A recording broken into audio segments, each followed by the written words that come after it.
Have you ever sat down to binge some good old TV and thought, wait, where did all the Black girls go? We get it. This is Lost Credits, a podcast about the Black girls we've loved and what popular culture does to them. I'm Ashleigh Wade. And I'm Tamika Townsell.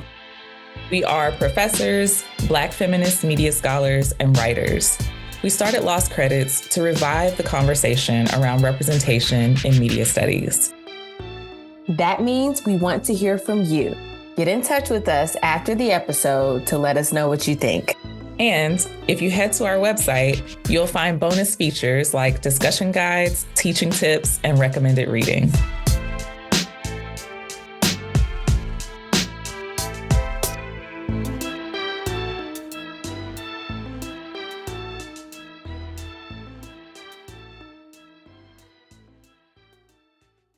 Welcome back. This episode, it's my turn to get into a show that made a mark on my childhood, America's Next Top Model. But before we get into Tyra, Eva, the memeable moments, and all those tears, we've got a replay for you. Yes, and I am so excited about this one, Ashleigh. As a reminder, the replay is a segment where we give you quick takes on things we're watching, reading, or listening to that we are itching to discuss. I have been waiting my whole TV watching life for a show to put my city on the screen in all of its beauty and messiness. And now, writer, producer, actress Diarra Kilpatrick has done just that with Diarra from Detroit. Tell him, D. I'm not telling him shit. Tell him where you from.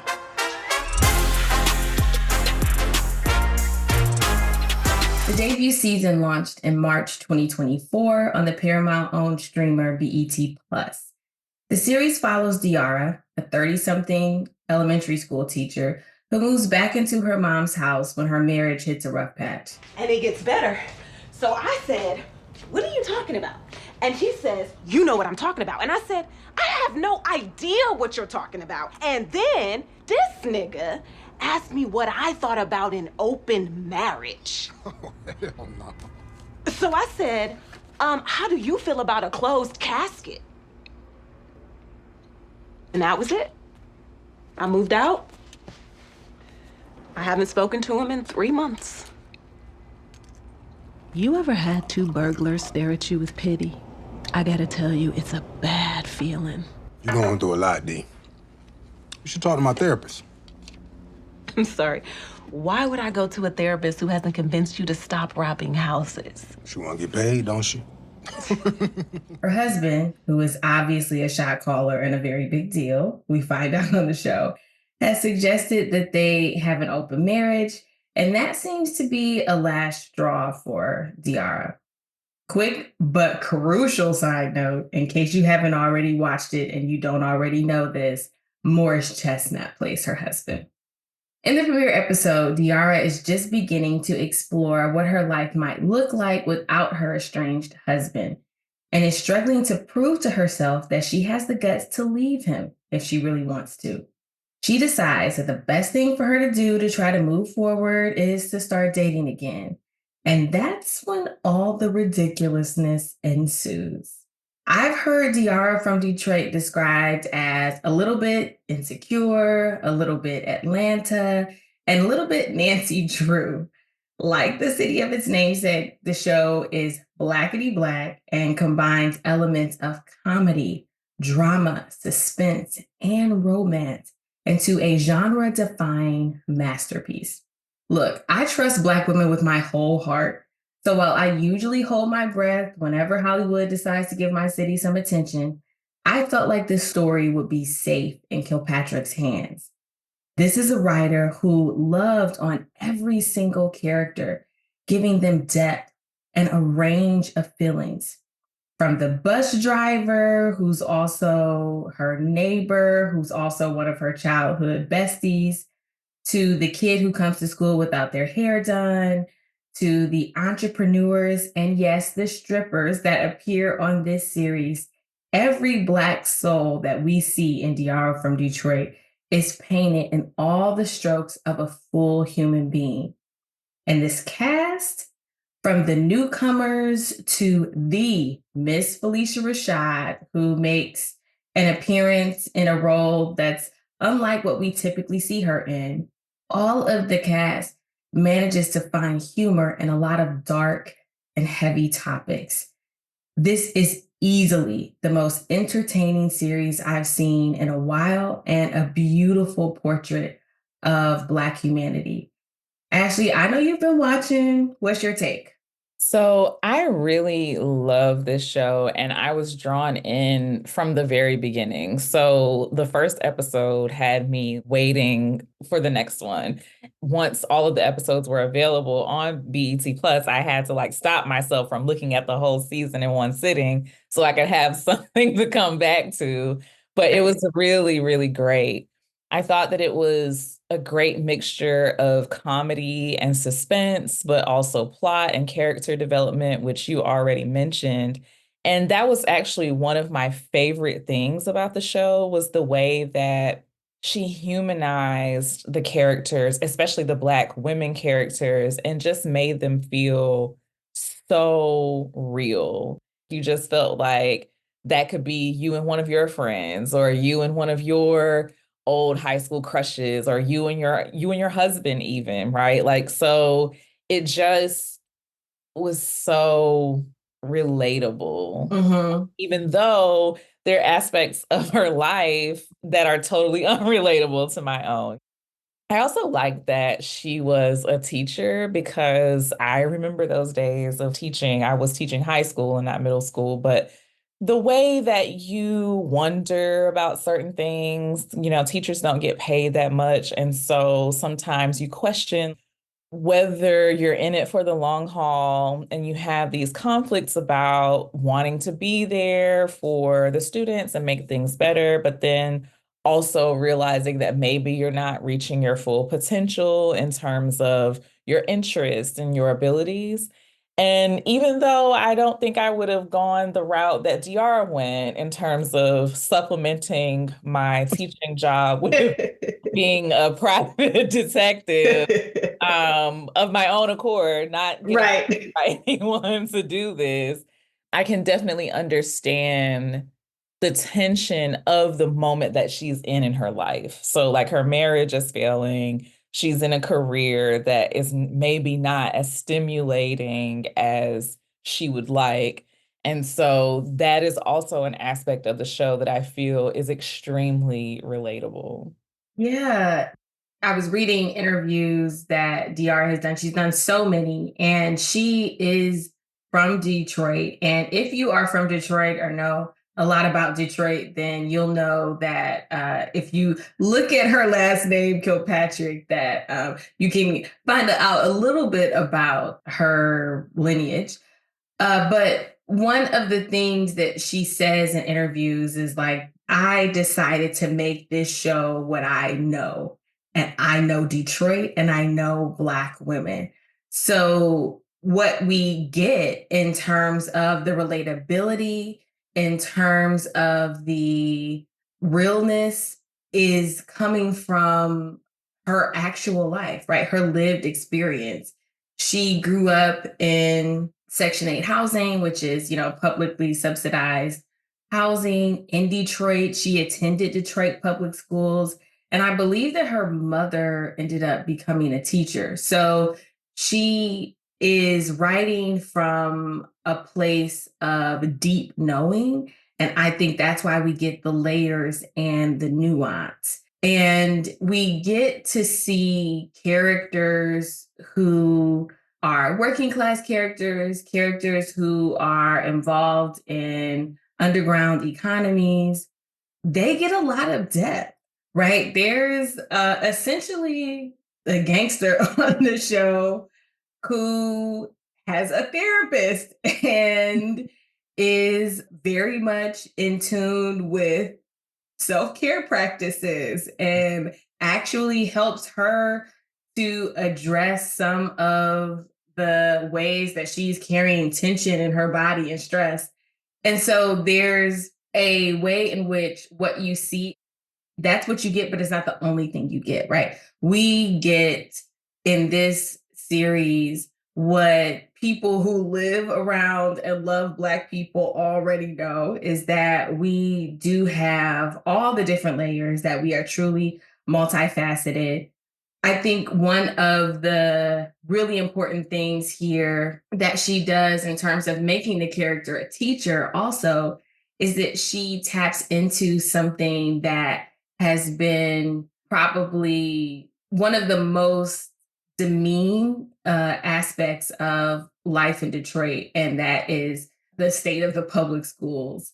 And what she shows, much in the same way that Quinta does with Abbott, what she shows is that these so-called struggling inner city schools are actually staffed by caring, very competent, very capacious faculty and staff who are really loving on these children while also teaching them.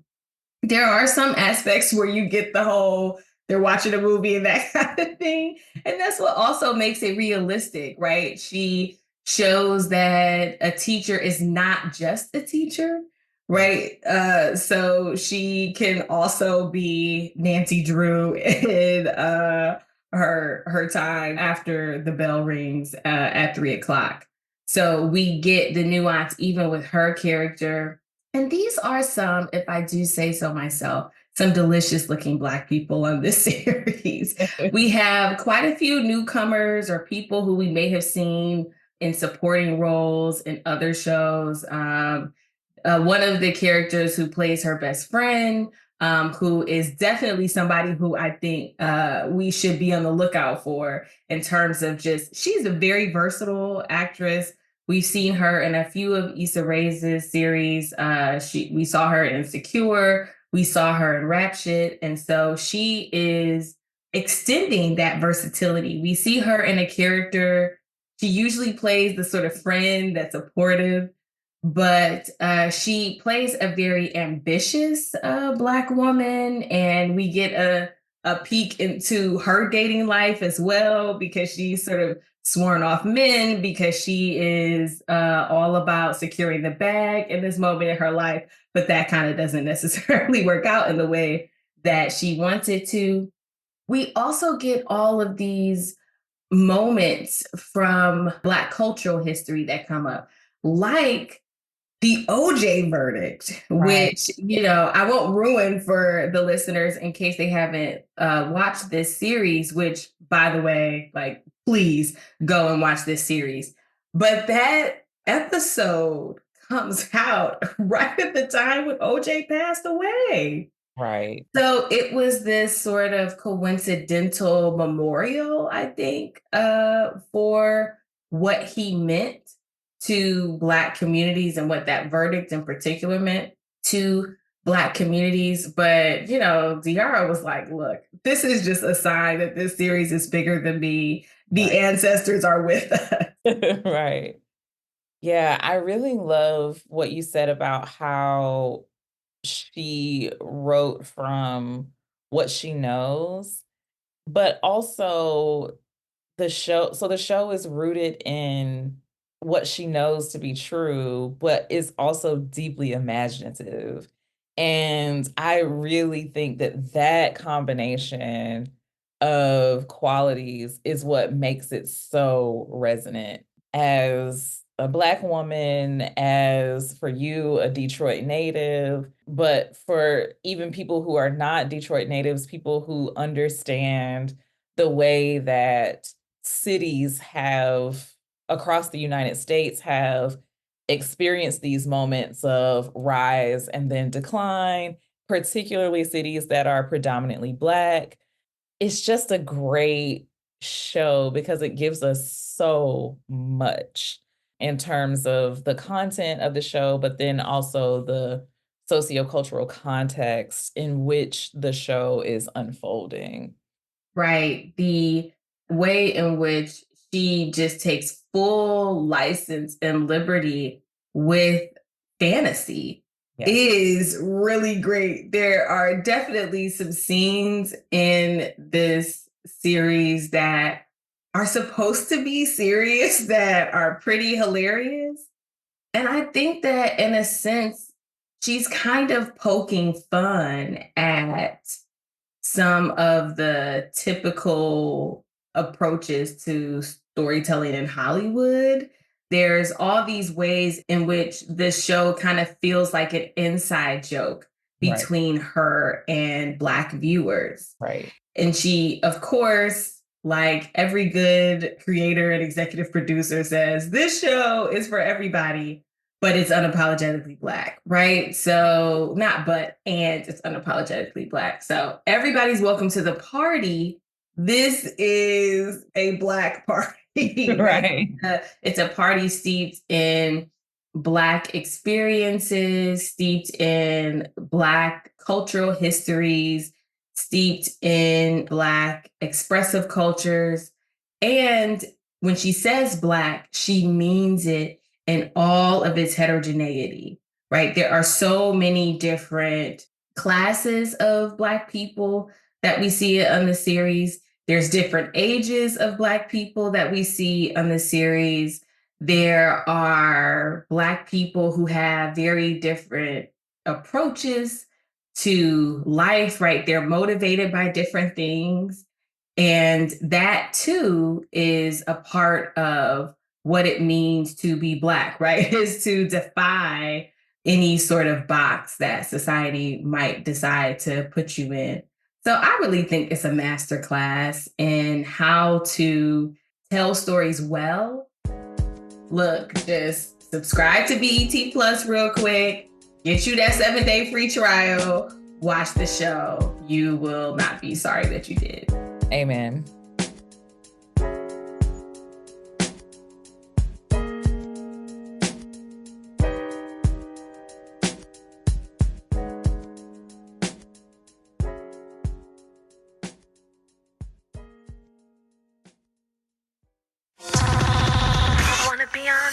Like a lot of early aughts pop culture, America's Next Top Model is one of those series that people may have encountered through snapshots on social media without having much knowledge of the source material. I started rewatching America's Next Top Model Season 1, and I could not believe the things that came out of those people's mouths. Hi everyone, welcome back to another episode of Why America's Next Top Model is the most toxic show of its decade. This show is literally why I experienced eating disorders growing up. Ashleigh, tell us what this show was before the memes and the gifs. What was it about and why was it so iconic? Well, for me, Tyra Banks is what made the show iconic. And before I get into what I admired so much about Tyra at that time, I just want to point out two big differences between Top Model and the other shows that we've talked about this season. So first, it's a reality show, which we all know is still scripted in some ways and heavily edited, but the producers know how to make the audience feel like we have a window into the lives of the reality show participants. The second major difference is that the show doesn't center Black girls in the same way as the fictional sitcoms and drama series we've talked about so far.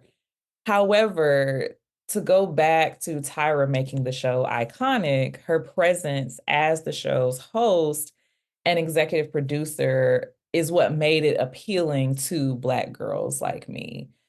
And so just to give a little bit more context, America's Next Top Model was a model competition. It was similar to a show like, say, American Idol, for example, but for modeling. So the person who won the competition was supposed to get a contract with Ford Modeling Agency and appear in a bunch of different fashion magazines and have a spread in one of the top fashion magazines in the world. And so Tyra's role on this show, she was the host, but she was also the executive producer of the show. So she controlled the kinds of photo shoots the models would do and the kinds of activities that they would, undertake as a part of their training. Because also what was happening is that not only are they competing to become America's Next Top Model, but they're learning the industry. And so right, all these opportunities for them to practice different elements of being a supermodel. Hello, Jade. All right, so Jade, everybody thinks modeling is glamour and fabulous and beautiful, but there's an ugly side. Yes. And I have shed so many tears in this industry. So today, you're gonna be doing a photo shoot directed by me, and you're going to be crying in the photo shoot, okay? Tyra's role as the HBIC on this show kept me coming back every single time. Yeah. And I really appreciated how she provided constructive criticism to the contestants, at least in the earlier seasons. I fell off a little bit after maybe like season 6. And I think there are like maybe 20 seasons. There are a lot of seasons. Like it continues on after. It had another life after its peak that I think a lot of us didn't know about. Right, exactly. I really appreciated how she provided that feedback for the contestants. And I was rewatching a few episodes a few days ago, and one of the things that I noticed was there was a contestant named Yaya in season 3, which I'll talk about a little bit more. And she said something about how she really loved Yaya's natural hair and that she wanted to keep her look natural. And I really appreciated that because that was Tyra signaling something about Black women and Black women's hair that I don't think at that time even was still accepted widely in the Black industry and the entertainment industry as a whole. So I appreciated those kinds of moments. I also loved how she would read Janice Dickinson like every chance she got because Janice was a villain, like a Yes. real life villain. Every reality series needs one. Yes, and she was that one. I'm detecting a little bit of attitude from you. Zip it! Zip it! You're dead in my book. I think Next America's Top Model is not a plus-size model. I'm sorry. And so those were the things that really made the show iconic for me. And I'll problematize the modeling industry a little bit later in this episode. But I feel like Tyra Banks really blazed the trail for Black girls and women in modeling with this show. And that's not to discount the work of Grace Jones and Naomi Campbell, because they put dark-skinned Black women on the map in terms of like high couture modeling industry. Yes. But what Tyra did with Top Model was innovative for its time. And it gave us Black icons like Eva and Miss J, the meme-worthy pearl-clutching Miss J. Yes. And it also provided a reminder to Black girls that we deserve to occupy every space that we want to. I think you are spot on in terms of capturing what made this show so radical at the time and in terms of the pop culture landscape that it was entering. There are a lot of things that we take for granted in contemporary pop culture, such as queerness and Black queerness being able to exist on television, such as dark-skinned Black women being able to exist and being able to exist as desirable and beautiful on mainstream television.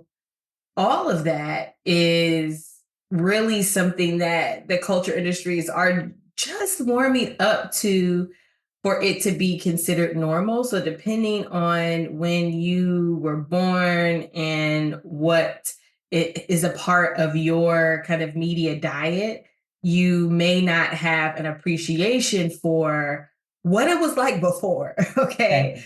For truly what progress, if we can call it that, what kinds of progress we have made. And I see this series as kind of also teaching us, and you could tell there was this special, Tyra, this Black supermodel icon. You could tell that to the extent that she was shaping the show, that she was really rooting for everybody Black, even though she couldn't really say that, right, at the time. But there were all of these hints toward that. And she was pulling back the veil on the modeling industry and on mass media more generally. There are so many things that you could learn about how heavily constructed our images are and the kinds of conversations that people are having at the boardroom table to decide what type of image of femininity in particular they are going to endorse as ideal, as desirable. So we were kind of given some lessons to develop our media literacy, all couched within a very entertaining competition reality series.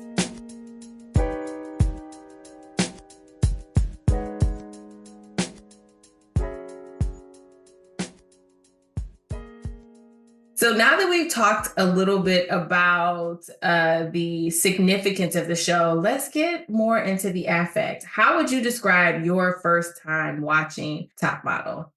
So I started watching Top Model during my senior year of high school. So closer to, I guess, the end of my girlhood. And that was in 2003. Although I was looking up some information about like the actual premiere date of Top Model. And I feel like there's some kind of like Mandela effect thing going on because it said that the first episode premiered on May 20th of 2003, but I remember watching it throughout my senior year, and other people who were there also have the same memory. So it's not just me making this up in my head. So I'm not quite sure what that discrepancy is, but I do remember starting to watch the show as a senior in high school. I was at that time attending a residential high school that was specifically designed for targeting science and math and like training people to have careers in STEM, which I do not have. But it was a very challenging environment. And so I really just welcomed any opportunity to veg out in the lounge of our dorm and watch mindless TV. And for me, it doesn't get any more mindless than reality TV. Word. I don't have to think about anything. I don't have to analyze anything. I just have to watch these people live their lives. Until you become a media scholar, right? Exactly. So up to that point, I hadn't really been a fan of the like contestant reality TV shows like Survivor or The Bachelor because I didn't really find them relatable. But my first time watching America's Next Top Model, I was hooked. And I think it was because, one, in addition to Tyra Banks being that chick, the contestants were, a lot of them were in their teens or their early 20s. And so that's right around the age that I was too. And so they were in that stage of like taking the next step in their lives. And I think that appealed to me because of where I was in my own life and trying to figure out what I wanted to do. Like I knew I was going to go to college, but like, what did that mean? You know, like what kind of things was I gonna, what kinds of journeys was I gonna embark on, you know, like as a college student who's away from my family and, you know, legally an adult and that kind of thing. So I think that aspect of the show really resonated with me, even from watching the first episode. It was like, oh, look at all these people who are like around my age that are taking charge of their lives and chasing their dreams and going after what they want. So I think that was memorable in terms of my early experiences watching the show. Yeah, ambition really was at the heart of this show. Ambition, youth, what it meant to be an amateur and what it meant to bet on yourself and to take big leaps of faith. And there were other series on television, on cable around this time, like Laguna Beach and The Hills. I did watch those series, but I watched those series in a way that's very different from what you're talking about. I was completely detached. Those series, it was so obvious to me how heavily produced they were because I thought to myself, nobody really lives like this. I could not imagine the world that these wealthy, ultra blonde and thin teenagers teenagers and early 20s folks occupied. And so that was a kind of script that reality television offered young people at the time. But America's Next Top Model, like with any show that is sort of dealing in Black life and culture, is performing multiple functions. And it's so important to tap onto that, is that it is showing, well, what is young adulthood like for Black girls in particular. And I really think that show had us all thinking we could be models. Height is not one of the things that God gave me. But even I was like, you know what, I think I could do that. It had us really prepared for Instagram before there was an Instagram, right? We learned the strategies of posing and giving face, right? Tyra was really serving and teaching on that series. Absolutely. And I think, like you said, the idea that we could also potentially be models, even if that wasn't a dream before, like, I think that that's one of the things that this show brings out. But this is a very little known fact about me. I actually did have an interest in modeling as a teen. I wow. remember being approached by this woman who worked for a company called Barbizon. I don't even know if they still exist, but it was a modeling agency. And I went to like the little casting call and everything. And I took headshots and all of that. And I also am not tall, so I don't know thought that I was going to be able to pursue a career as a model. But the main reason why I didn't end up pursuing it is, one, because of the money that it costs to like travel to these different places, but also because my mother understandably was not comfortable with me traveling without her, particularly in an industry like modeling and entertainment where a lot of child laborers are exploited, not just in terms of their labor, but also exploited sexually sometimes by the adults around them. And so that was something, it was a short-lived thing, but I feel like Top Model kind of revived those dreams just a little bit. A little bit. Yeah. Yeah. Yeah, it made for, I think for Black girls, while we are aware of the glamour, right, and the shining lights of that particular space within pop culture, I don't think that we thought about it as a possibility that much, right? Right. Unless you are scouted, like you actually on the street, and somebody's like, "You should be a model," right? In that case, then you do see the route. But I think that for a lot of people, it was a message that actually what you might have thought was impossible is possible, and that Black girls deserve to be in public and to be on center stage and main stage, whatever stage it is, right? Because Tyra was also being their kind of protector. And I don't know if it was a surrogate mother figure, but definitely sort of a surrogate big sister figure that she was performing. At the same time, talking to them about how to build their careers in such a way where they can continue to thrive and make money in public beyond the time when people will be interested in putting them in their runway shows, right? Or interested in having them be the cover girl or whatever it is. And she is modeling that quite literally as the executive producer of the show.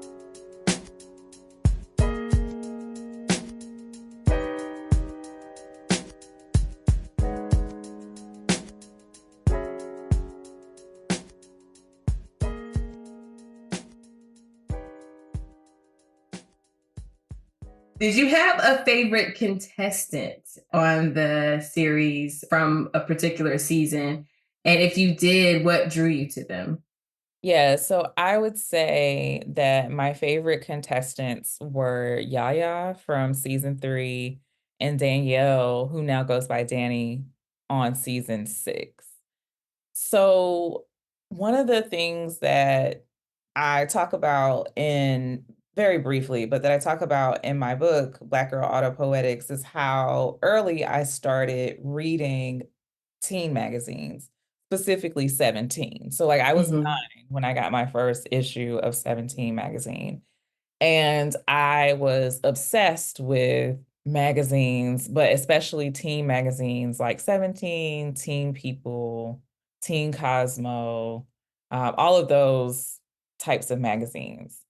But one of the things that I noticed as a little Black girl was that there weren't really any Black girls in the magazines or on the covers. And so that was something that stood out to me throughout my childhood into my teens and early adulthood. And so when Yaya was on season 3, even though she wasn't the only Black woman on season 3, she stood out to me the most, or like resonated with me the most, because she had natural hair and because she was dark skinned. And she was really, really smart too. I don't know if people remembered this, but she was a student at Brown when she was on the show. And so like I really appreciated that she seemed like this girl who could have it all, you know, like the brains and the beauty. And so I felt like that was aspirational for me because people told me a lot that I should dumb myself down to be more like palatable to others. And I'm just like, no, I'm not doing that. And I could see how Yaya was the same way on America's Next Top Model. Walking out onto the runway, not being able to look at the people, but just feeling them watching me is exhilarating. As soon as I got my clothes on, it was my turn. YouTube, Yaya now. Every time I exit the stage, Evo process in front of me. The rule is let the person who's entering go first. I was waiting for her to go, go, go, go. I really had to slow down. There could have definitely been a huge crash collision there. Evo was the winner for that series, but Yaya was my favorite. And then I liked Danielle for similar reasons. She was dark-skinned. She had a gap. So that kind of defied traditional beauty standards. And she also ended up winning season 6. Now, I will say that I don't like the way that Tyra and the other show producers made Yaya and Danielle make changes to their physical appearance to fit more into a traditional beauty standard. So even though Yaya didn't have to change her hair, they did require her to go to a dermatologist because she had acne. And so I remember rewatching one of the episodes where they were showing the Photoshop image or whatever technology using at that time. And then like the one that had not been retouched. And they were just like, so they weren't mean, but it was just like one of the judges was like, oh, you just need to drink more water to help improve your skin. And it's like, well, actually acne is not caused by not drinking water, right? So I'm glad that she was able to get like medical treatment for her condition if that's what she wanted. But that was kind of always in the back of my mind, is like, oh, like they're saying she's still not good enough. Like she needs to continue to work on her skin. And then with Danielle, they actually closed her gap. So Danielle, you went to the dentist, but you refused to have your gap closed. Do you really think you can have a CoverGirl contract with a gap in your mouth? Yeah, why not? It's not marketable. Yeah, just a little bit is okay, but I don't want to completely close it. Well, I guess she just left the gap wide open for another girl, baby. I agree. So that was, you know, those were two things that really stood out to me about both of those contestants. But those were my favorite contestants from the seasons that I watched. Yeah, and Yaya, of course, has had a successful career as an actress. I would say more successful than Eva on the acting front. She was star of her own series, Our Kind of People on Fox. Had one season, but I think there was some there. We've talked about that in another episode, that series.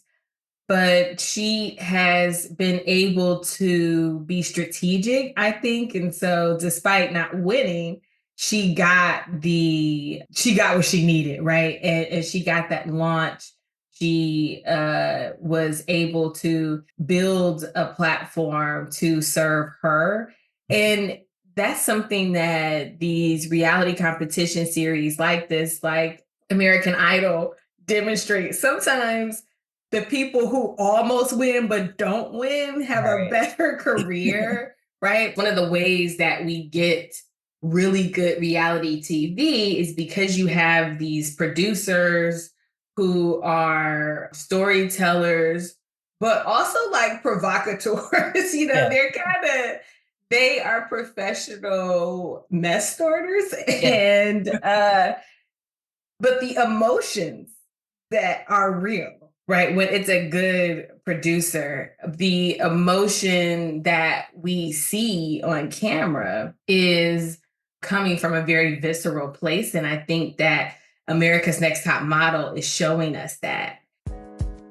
And I think all of this is really laying the road for preparing the stage for social media to take off in the way that it does, because it is teaching us as an audience that we shouldn't just be interested in celebrities. We should be interested in like pre-celebrities or micro celebrities. We should be interested in everybody's business, and that we should all take ourselves seriously as not just a person, but as an image. Yeah.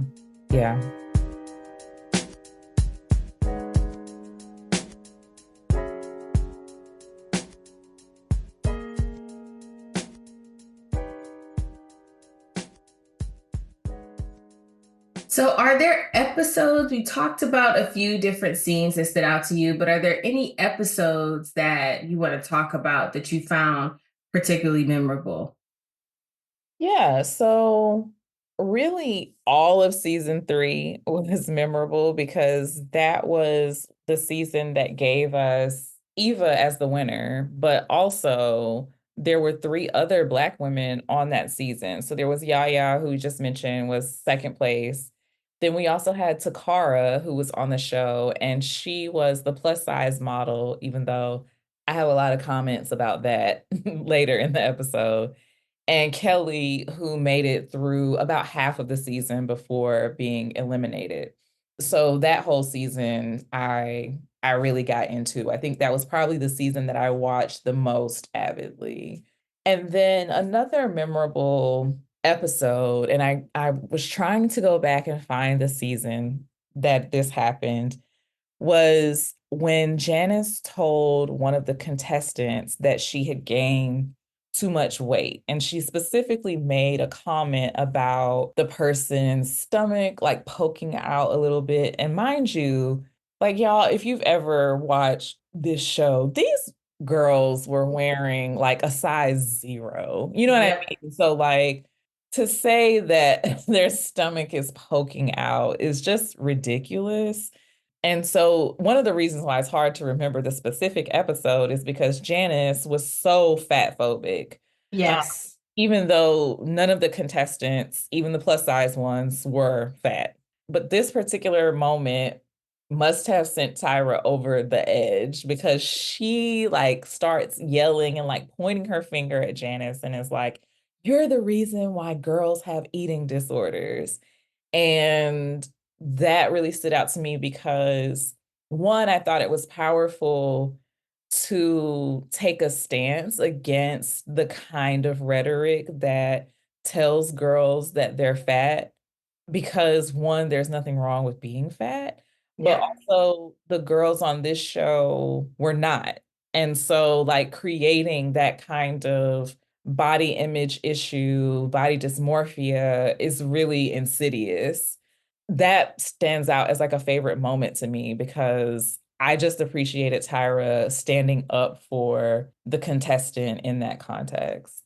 Yeah, one of the things to that point, one of the things that I learned on the show in terms of my developing my media literacy is how different kinds of bodies and different sizes of bodies were seen as fitting into different segments of popular culture.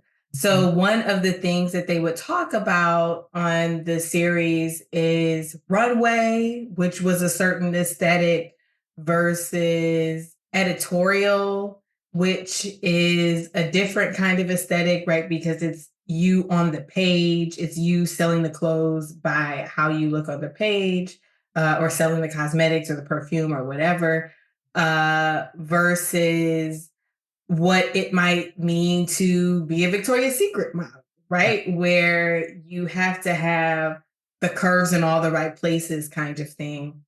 So I appreciated being schooled on, again, what are the kinds of conversations that are happening at these boardroom tables and watching these young women, these girls navigate all of that with Tyra and Miss J as their guides and cheerleaders was very interesting. I think that this series taught me what plus size was. I think that before that, and this just goes to show how cultural context matters so much, depending on where you grew up, right? Fat is completely subjective. So what's fat in one culture is not fat in another culture. Right. And so I had heard of husky, right? In terms of like clothing size, that's what I thought of as size for bigger bodies. But I didn't think a whole lot about it, obviously being a girl at the time. This series taught me what plus size was. And plus size on this series was what, an 8, maybe a 6? Right. I think plus size starts at maybe a 16 today. Yep. So, and then of course, there's a lot of pushback against these categories. Like, well, this is, I guess, standard size, or what they sometimes call straight size versus plus or curvy. Everybody has some type of curve. So, you know, especially if you are a woman presenting. So, but that's something that I do want us to now pivot and talk a little bit more about, especially from our lens that we have now that is constituted by, you know, the fact that we do watch TV for a living, right? And not just watch it, but of course, analyze it and put certain tropes within larger genealogies. Let's talk about the fat phobia and the ways in which this show was addressing or trying to address size and the feminine ideal. Yeah, so I'll say that like even back then, I didn't like the way that Takara and the other plus size models were labeled plus size because, as you pointed out, they still wore single digit clothing sizes, which actually are still smaller than the size of the average woman. And at that time, I think I might have worn I was wearing juniors clothing, which comes in like odd sizes. So like 3 or yeah. yeah, I think I might have worn like a size 11 or 13.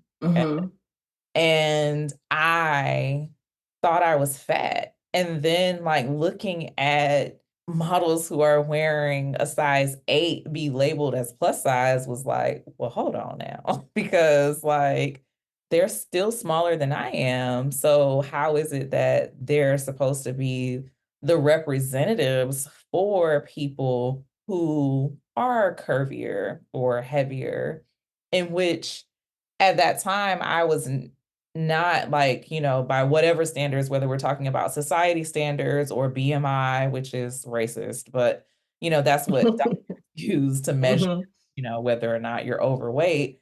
I wasn't overweight at the time, but because, I was looking at models who were wearing 3 or 4 sizes less than I was being labeled as plus size, that didn't help with what I was experiencing as a type of body dysmorphia, right? And so now, like, looking back on it was cringy.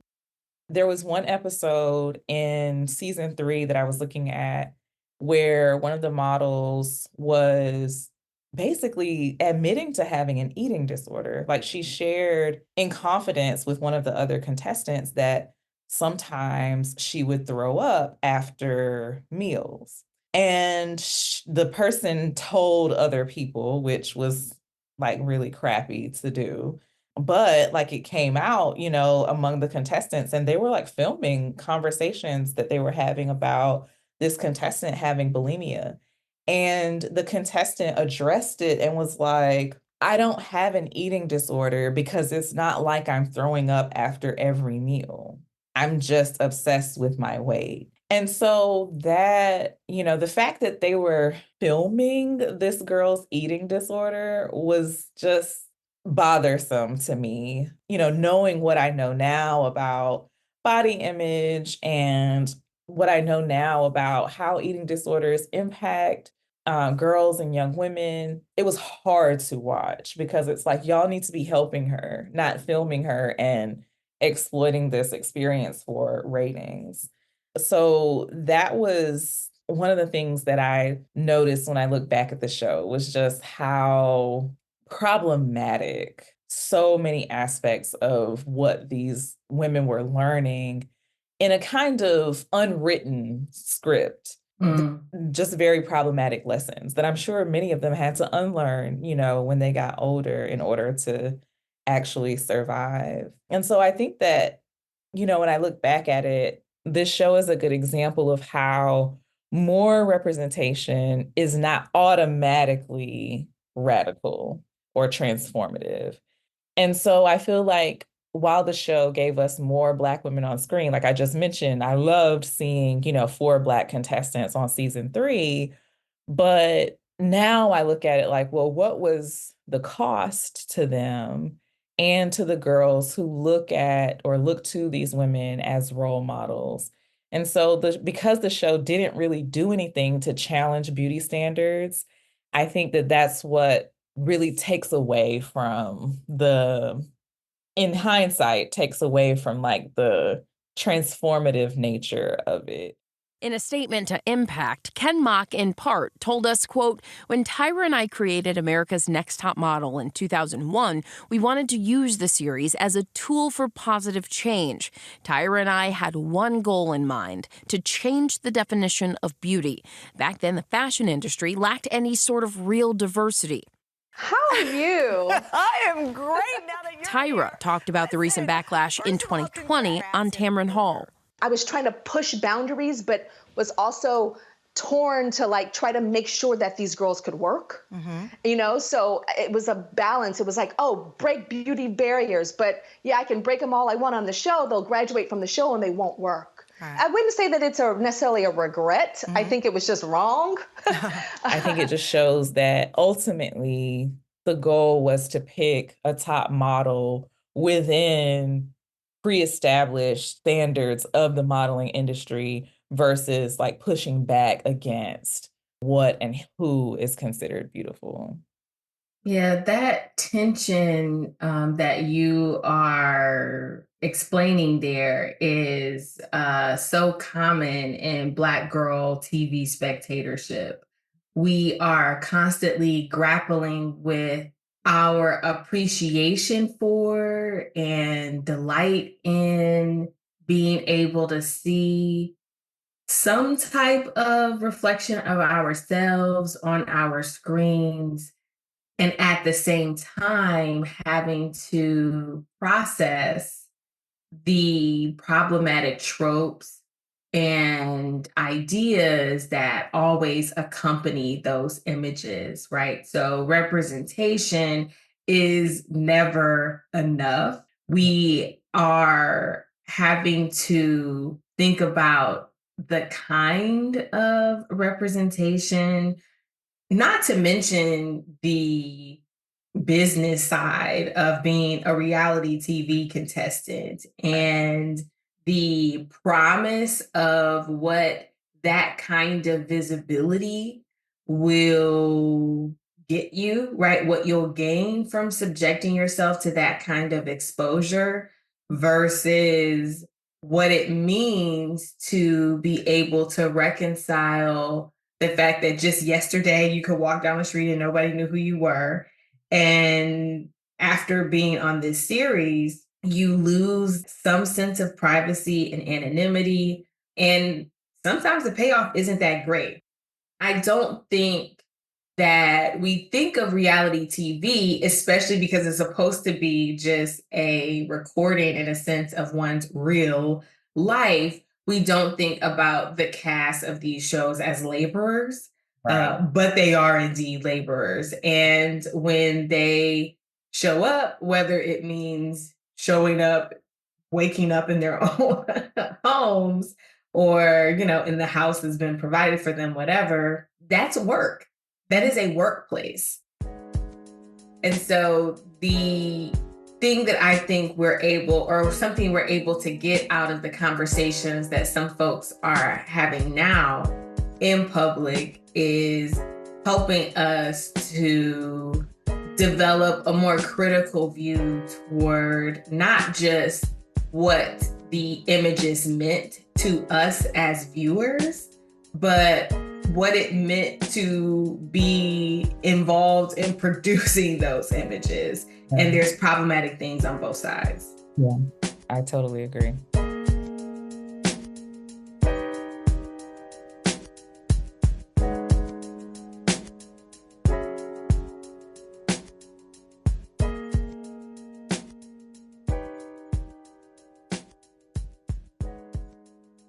All right, so if you could do a contemporary America's Next Top Model reboot, what would it look like? So it would look totally different from the original America's Next Top Model, because I don't necessarily support what the traditional modeling industry stands for in terms of how it defines beauty, and also how the beauty industry tends to exploit people's insecurities. So, like, as an industry, you know, part of what beauty does is that it makes you believe that you have to do or buy certain things in order to make yourself beautiful. If I had the opportunity to create a reboot, I would use the show as an opportunity to challenge what beauty is, who gets to be beautiful. And I think I would include elements of the show that would make it more subversive.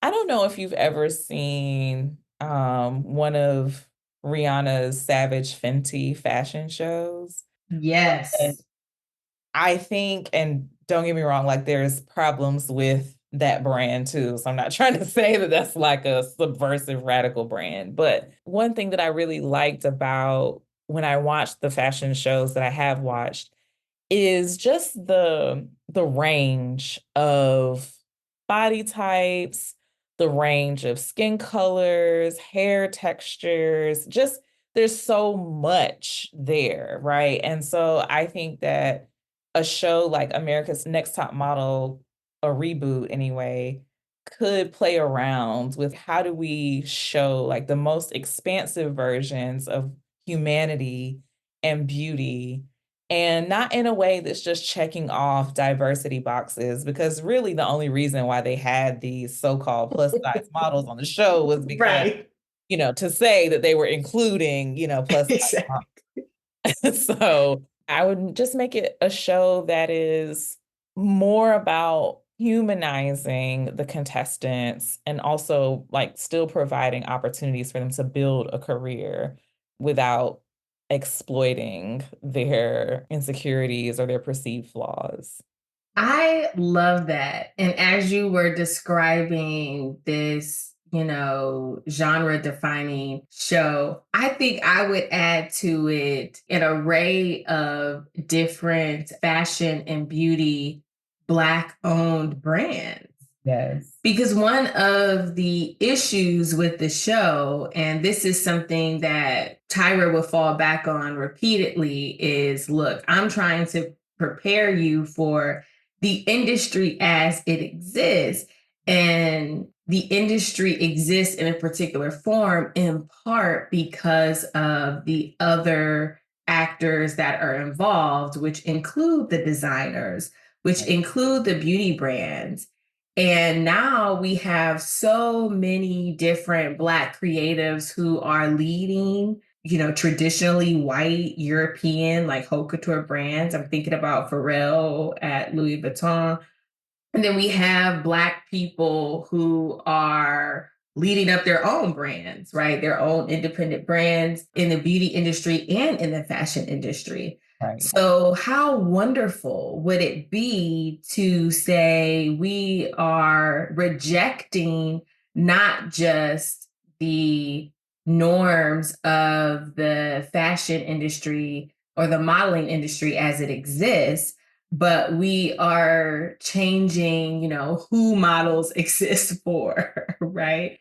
Because I think that if models are subjected to the gaze of Black creatives, then they are allowed to have curves, right? They are allowed to be short and fat and freckled and gap-toothed and, all the things. They are welcome to have bodies that are disabled in some way, right.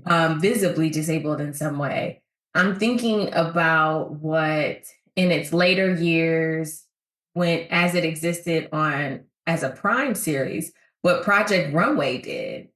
There were so many different body types that the models on that series had, because I think there were so many different kinds of designers that were competing on that show. And it was awesome to see how, when you're a true artist, your artistry isn't upset by or disrupted by a model who's not a size 0, right? And doesn't have this waist thin 6 feet or however tall you're supposed to be. But your artistry expands, right? You are inspired. You get to play on a different landscape. And that just unleashes another level of creativity. Yes, somebody holler at us. We have all the things you might need to make this show, and are happy to serve as consulting executive producers.